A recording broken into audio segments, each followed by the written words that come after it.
Bom dia a todos, né? O meu nome é Vitória França, eu sou aluna do programa de pós-graduação em produção vegetal, discente do mestrado. O meu orientador é o professor Leonardo Barros Dobes e o meu co-orientador é o professor Wellington Ferreira Campos. Eu estou no segundo semestre do mestrado, né? A gente já começou a desenvolver parte do projeto, né? A parte inicial da realização do experimento, né? Eu sou formada em Ciências Agrárias e Agronomia pela FVJM Campus Unai, né? E hoje a gente vai trazer um pouco do nosso projeto, a questão de introdução, hipótese, objetivo, a metodologia, o cronograma e o orçamento a ser seguido. O nosso projeto é intitulado Amenização do Estresse Salino em Plântulas do Tomateiro, Solano licospécico, cultivar microtom, tratada com ácido úmico de verme composto. As plantas ali no ambiente de cultivo, elas passam por uma exposição contínua a uma série de alterações no meio, né? Sendo que essas alterações têm potencial para influenciar diretamente ali no ciclo daquela cultura. Essas alterações, elas são denominadas estresses. Esses estresses, eles podem ser de origem biótica ou abiótica. Quando biótico, é causado pela ação de insetos, micro-organismos, competição entre plantas, e abiótico, quando é causado por fatores como luminosidade, temperatura muito baixa ou muito elevada, questões de salinização, deficiência hídrica, né? Ou excesso de água também, sendo que tanto o estresse biótico quanto o biótico, eles têm potencial para afetar a produtividade, o rendimento ali da cultura e o estabelecimento dessa cultura. Dentre os principais estresses, né, destaca-se, segundo alguns autores, que aqueles que apresentam maior potencial para causar danos ali às culturas, destaca-se o estresse por deficiência hídrica ou por excesso de água e também o estresse ocasionado ali pela salinização,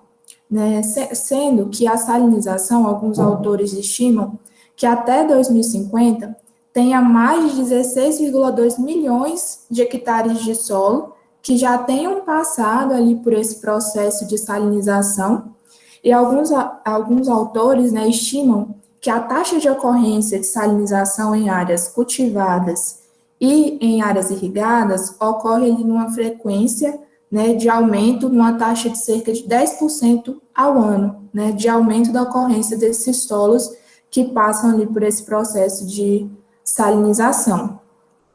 Esse processo de salinização, ele tem se preocupado cada vez mais com a ocorrência dele, né, no ambiente agrícola,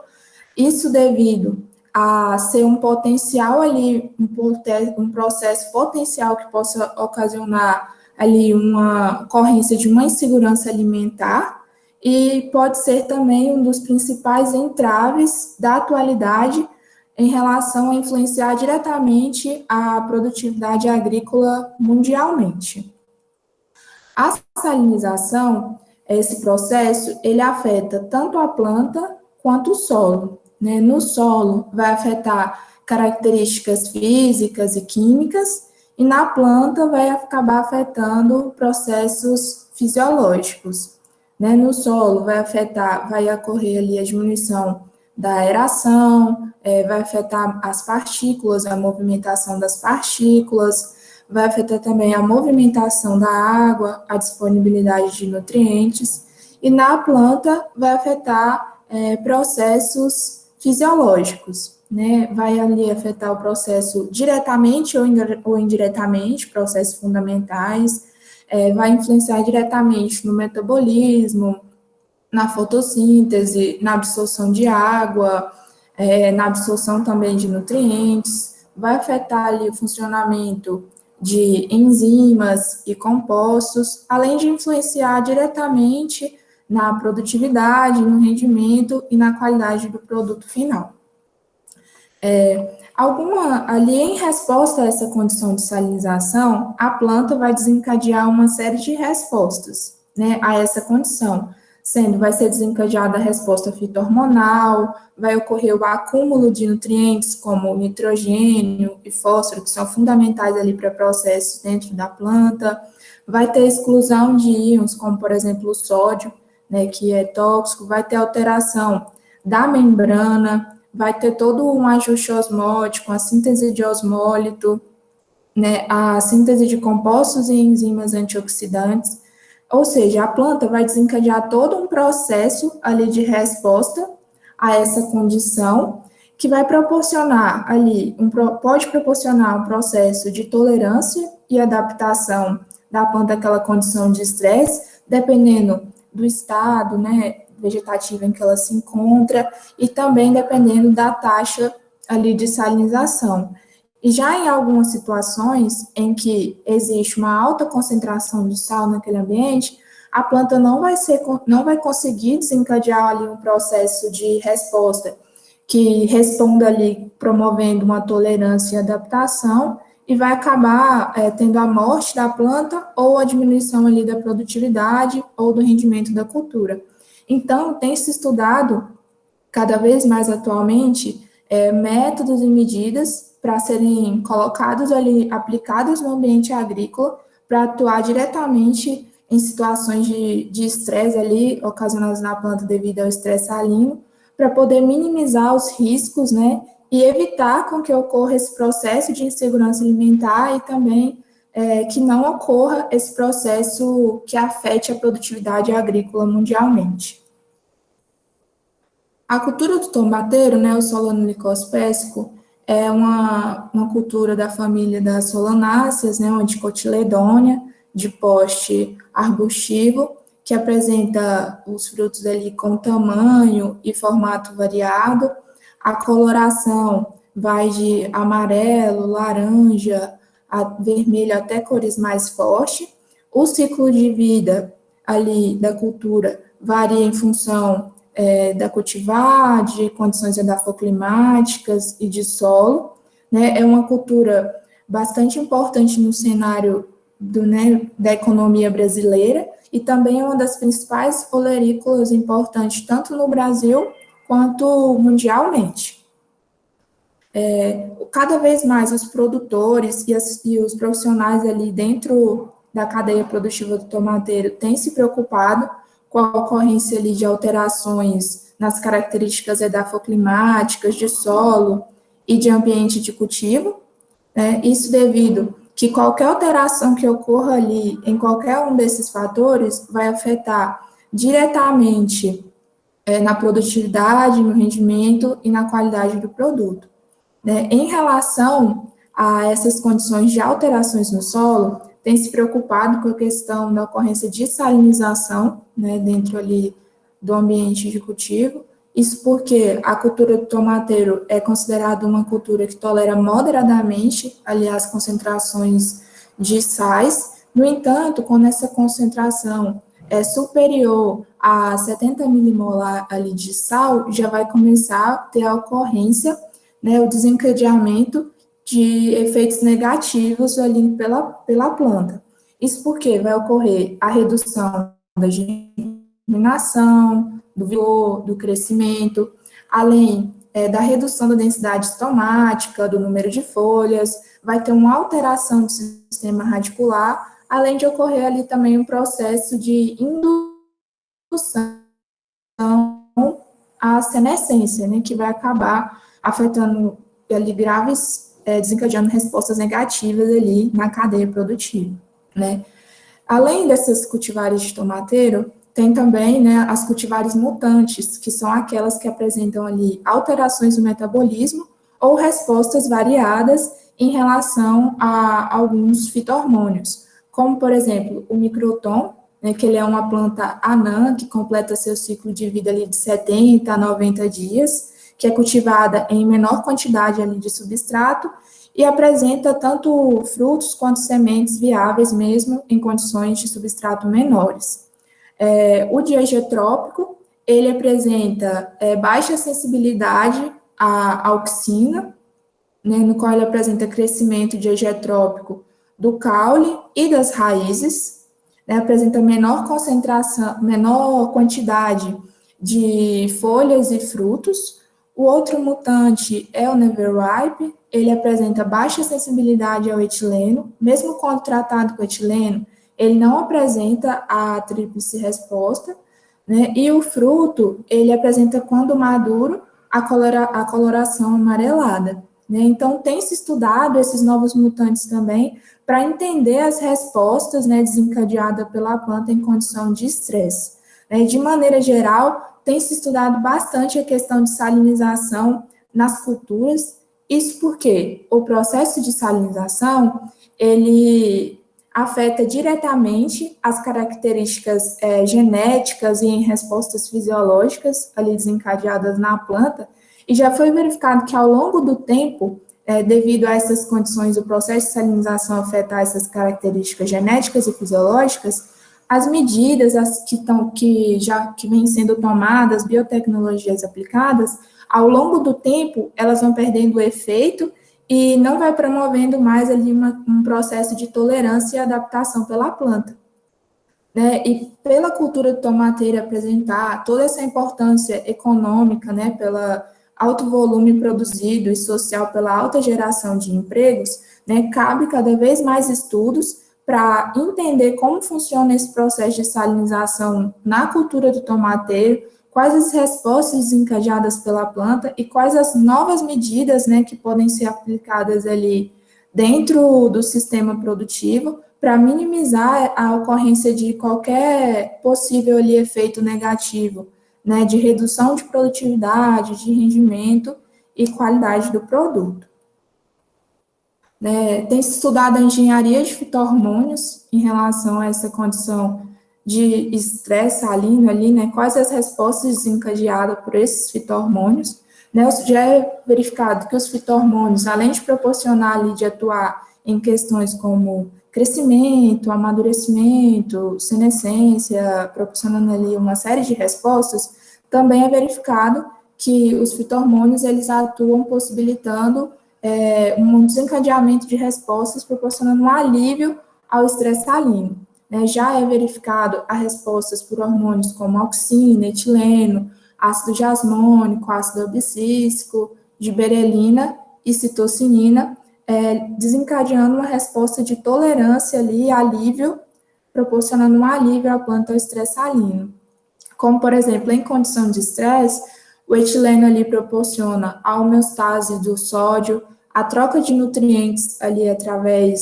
de nutrientes tóxicos através da membrana, além de atuar ali minimizando a formação de espécies reativas de oxigênio, que vai causar danos ali à planta. As auxinas, que mesmo em condição de estresse, tem-se o aumento da produção de auxina, possibilitando assim que continue ocorrendo o crescimento da cultura, além da auxina atuar também na disponibilidade e na síntese de óxido nítrico, né, que é um composto que é produzido em condição de estresse e acaba sendo tóxico para a planta. Então, as auxinas atuarem ali diminuindo a disponibilidade e assim os danos. Então, de maneira geral, é verificado,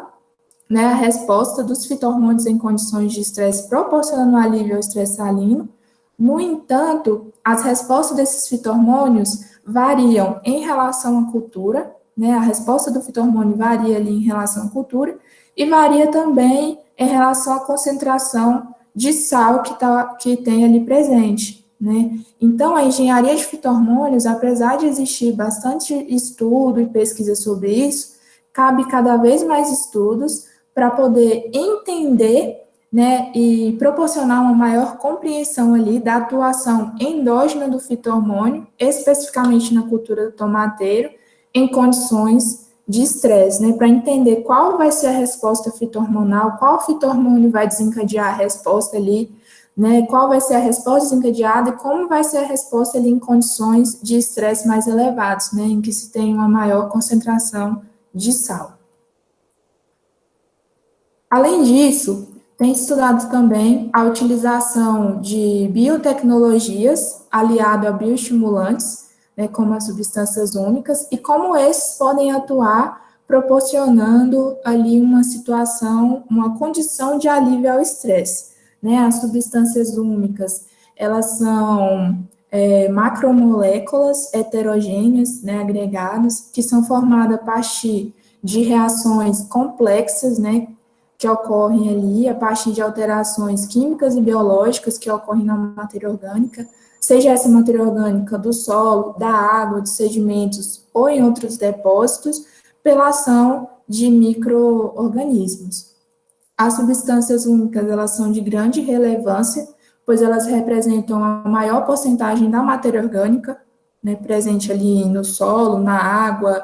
em sedimentos ou em outros depósitos. Elas podem ser obtidas a partir de compostos, né, os compostos são produzidos a partir da decomposição de materiais vegetais, restos culturais, a partir dessa decomposição ali tem-se a produção de compostos, e a partir de uma série de reações ali, de reações complexas que ocorrem, pode ser obtido a partir desse composto as substâncias úmicas. Essas substâncias úmicas também podem ser obtidas a partir de verme composto, né, que é o material humus umificado ali, o material umificado, na verdade, e é o material umificado pela ação da minhoca, a partir de reações que ocorrem também, as substâncias úmicas podem ser extraídas desses vermes compostos, além de poder ser extraída de turfa e de outros, né? As substâncias úmicas, elas apresentam uma grande importância agrícola e ambiental, por influenciar diretamente nas características químicas, físicas e biológicas do solo, né? E tem, além dessa grande importância dentro do ambiente agrícola, as substâncias úmicas apresentam uma grande relevância por proporcionarem ali um aumento da produção, um aumento do rendimento, melhorar as condições do solo, questão de rizosfera, retenção de umidade, um aumento da disponibilidade de nutrientes para as plantas. As substâncias úmicas, quando fracionadas, elas são fracionadas em ácido úmico, ácido fúvico e umina, sendo que cada fração tem uma grande importância ali no solo, né? Sendo que já é verificado que o ácido úmico, né, ele atua ali no solo, proporcionando ali uma resposta, né, para a planta, né, proporcionando uma resposta pela planta de alívio ao estresse salino, no qual a planta, a partir da aplicação ali, da utilização e da presença do ácido úmico, vai desencadear uma resposta de ajuste osmótico, acúmulo de nutrientes como o nitrogênio e o fósforo, que geralmente é minimizado ali em situação de estresse, vai reduzir a formação de espécies reativas de oxigênio, né, proporcionando assim uma resposta de tolerância e adaptação. Assim, a utilização de biotecnologia aliada ali à produção de substâncias úmicas é de grande importância dentro desse cenário, né, para proporcionar um alívio ao estresse salino. No entanto, cabe pesquisas, né, e estudos para entender qual a dose, né, dessa substância úmica que deve ser utilizada ali para proporcionar uma condição de alívio ao estresse e também qual vai ser a resposta desencadeada ali pela planta em ocorrência ali após a aplicação desse ácido úmico. Então, estudos em que se usa substâncias úmicas em engenharia de fito-hormônios cabe cada vez mais a serem utilizados para a gente poder entender qual a resposta fito-hormonal a ser desencadeada, qual fito-hormônio vai desencadear uma resposta, em qual condição de estresse que o fito-hormônio até que ponto vai conseguir desencadear uma resposta de tolerância, além da utilização da substância úmica, qual dose a ser utilizada, né, e qual a resposta a ser desencadeada. Então, cabe cada vez mais estudos como esse, né, aplicado à condição de estresse salino, para poder trazer uma possibilidade ali dentro do ambiente agrícola, né, para se entender se esses podem atuar ali proporcionando uma condição de alívio ao estresse e, assim, uma manutenção da produtividade, do rendimento, ali em condições em que ocorrem o estresse. A partir daí, a hipótese do nosso trabalho é que a aplicação de ácidos úmicos, oriundo de verme composto, vai poder promover a amenização do estresse salino em plântulas do tomateiro, no Solano lycospes com cultivar microtom,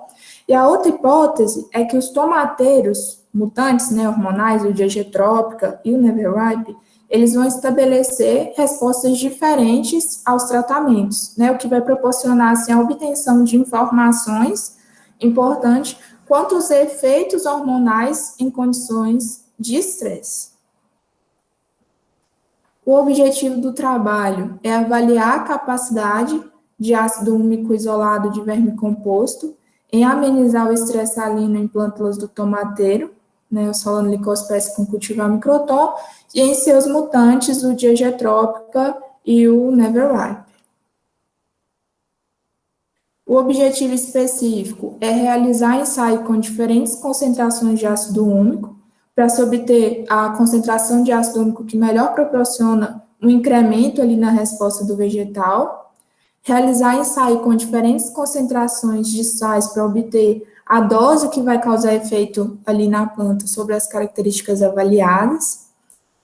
Além disso, compreender como possíveis alterações no meio de cultivo com a adição do ácido úmico, do sal ou associado ao ácido úmico e o sal vai atuar ali em condições junto às soluções nutritivas, influenciando no crescimento do tomateiro nos diferentes genótipos, né, no microtom, no DGT e no NR, além de monitorar o metabolismo das plântulas submetidas a diferentes tratamentos por meio da análise do pH da rizosfera e da análise da atividade das enzimas antioxidantes, né, como a catalase e a peroxidase do ascorbato. E também, outro objetivo específico é quantificar o impacto dos diferentes tratamentos sobre a viabilidade das células reticulares das plântulas dos diferentes genótipos. A partir daí, a metodologia aplicada, ela vai ser desenvolvida nos laboratórios de pesquisa, né, sendo que parte das análises vai ser realizada no Laboratório Multidisciplinar de Pesquisa, né, da UFVJM, Campus Unai, no Instituto de Ciências Agrárias, e a parte do experimento em vaso vai ser realizado no ambiente protegido, né, na Casa de Vegetação da Fazenda Experimental Santa Paula, né, que fica no Instituto de Ciências Agrárias, no campus da UFVJM em Unai. Vai ter a extração dos ácidos úmicos de vermicomposto, né, a partir de um método químico ali, que vai ser aplicado uma solução de 0,1 mol por litro de hidróxido de sódio no vermicomposto de esterco de curral, vai passar por um processo de agitação e centrifugação, no qual vai ter um precipitado e um sobrenadante. O precipitado é a almina e o sobrenadante é o ácido úmico e o ácido fúlvico. Esse sobrenadante vai ter a redução no pH a 2, com adição de ácido clorídrico ali numa solução de 6 mol por litro, né? E a partir desse momento ele ficar em repouso e vai ter a obtenção de um precipitado no sobrenadante. O nosso interesse aqui é no precipitado, né, que é o ácido úmico, que é o que a gente vai utilizar no experimento. O ácido úmico ele vai ser centrifugado, separado e lavado ali com a água destilada, e posteriormente vai ter a adição de água no material, que vai ser agitado e centrifugado até testar negativo para cloreto, a partir de uma análise ali com nitrato de prata. Posteriormente, o ácido úmico vai ser titulado com hidróxido de potássio, né, até pH 7, e posteriormente vai ocorrer ali, passar pelo processo de diálise em uma membrana de 1000 DA, ficando ali naquele processo de diálise até apresentar a condutividade elétrica constante. A partir daí, o material vai ser congelado, vai passar pelo processo no liofilizador, né, e vai ser seco, e assim vai ter essa obtenção do ácido úmico que vai ser utilizado. Esse ácido úmico, né, vai passar ali pela análise de composição elementar dos ácidos úmicos, questão de carbono, hidrogênio, oxigênio, nitrogênio, no qual vai ser obtida a taxa de 4 miligramas, amostras de 4 miligramas de ácido úmico em triplicata, vai ser verificado o teor de oxigênio por diferença e o de cinzas por incineração em amostras de 50 miligramas a 700 graus durante 8 horas, no equipamento de Pekin-Elmer. A espectroscopia de infravermelho com transformada de Fourier dos ácidos úmicos vai ser obtido numa faixa de 500 centímetros a 4.000 centímetros, utilizando pastilhas de ácido de 1 miligrama de ácido úmico em 100 miligramas de brometo de potássio no equipamento também de Perkin-Elmer. A preparação dos meios de cultivo vão ser realizadas ali, vão ser feitas sementeiras, né, para os diferentes genótipos, para o microtom, para o diagetrópica e para o never-ripe,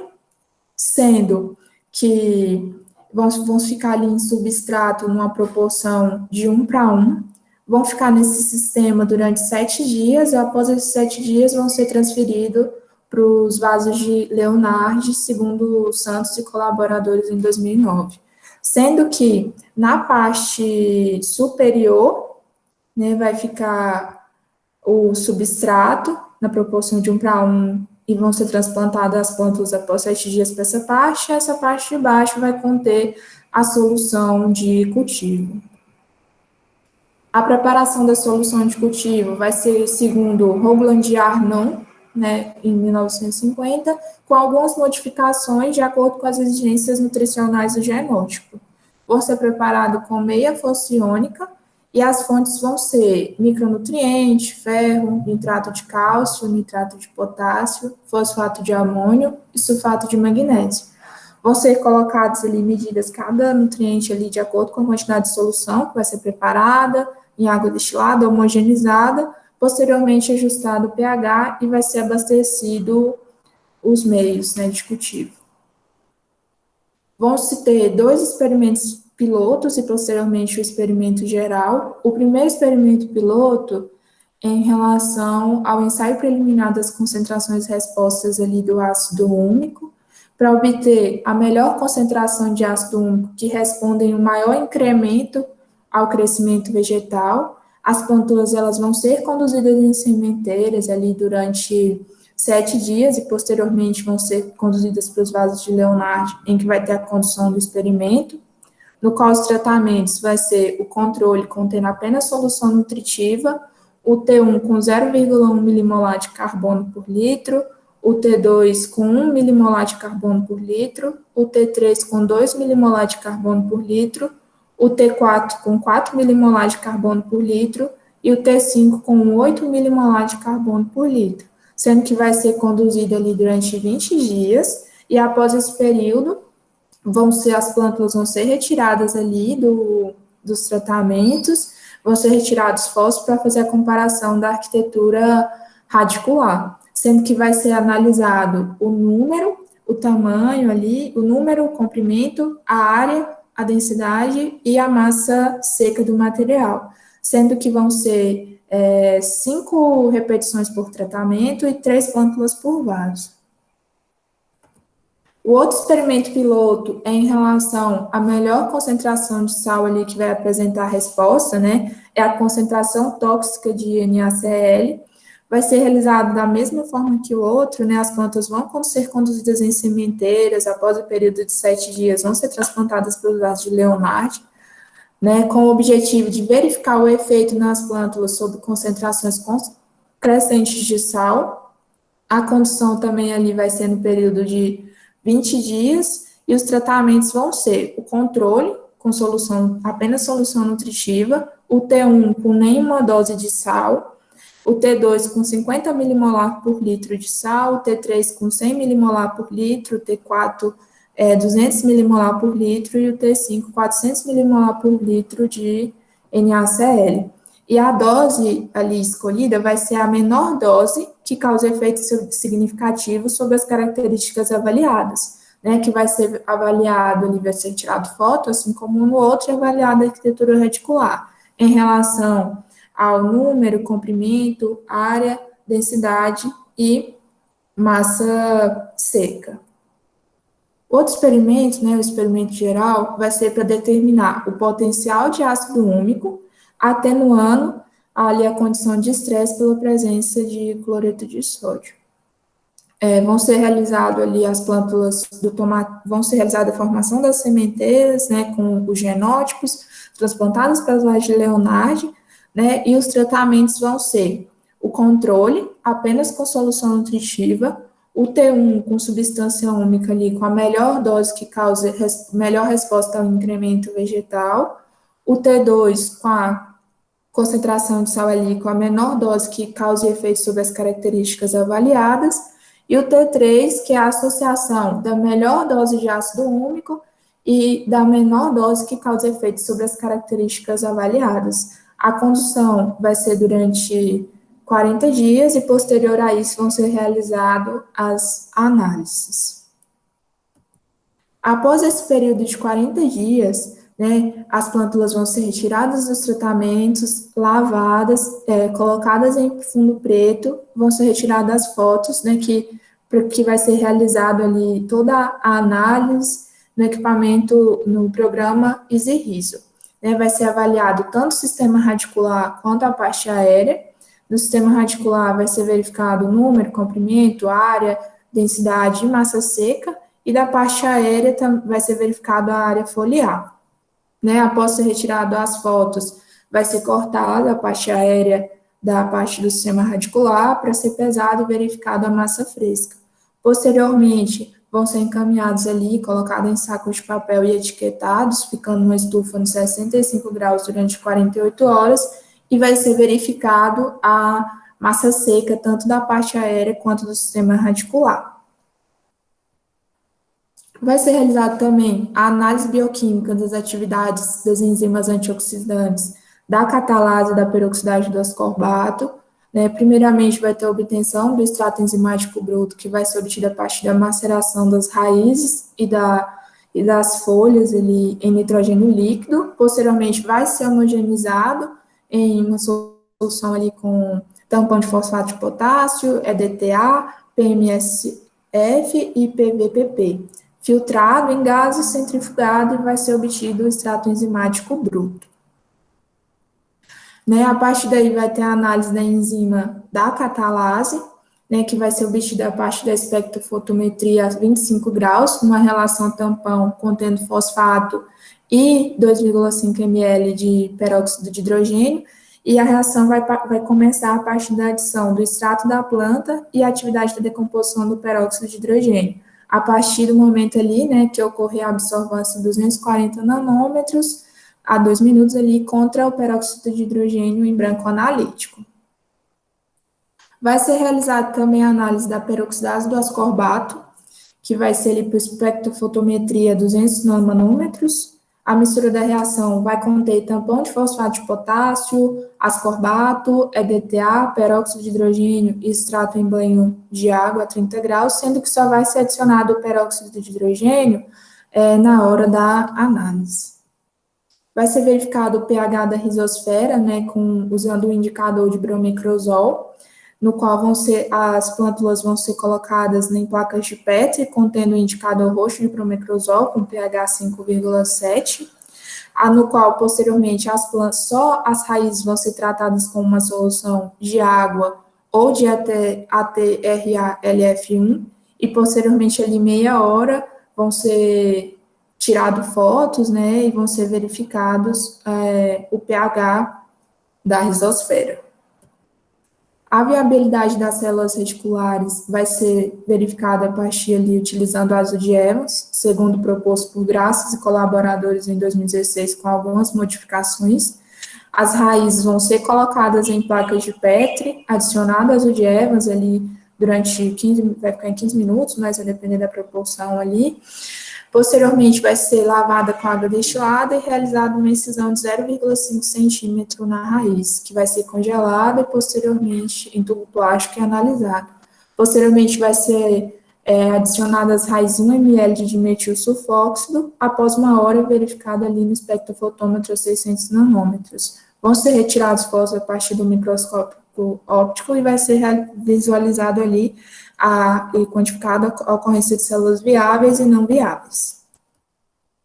O delineamento experimental e a análise estatística vai ser realizada em blocos casualizados, verificada normalidade vai ser realizada a nova e as médias vão ser obtidas a partir do teste de Tukey no programa do CISVAR da UFLA. O cronograma financeiro, ele foi dividido, né, em serviço de terceiro para pessoa física e pessoa jurídica e material de consumo,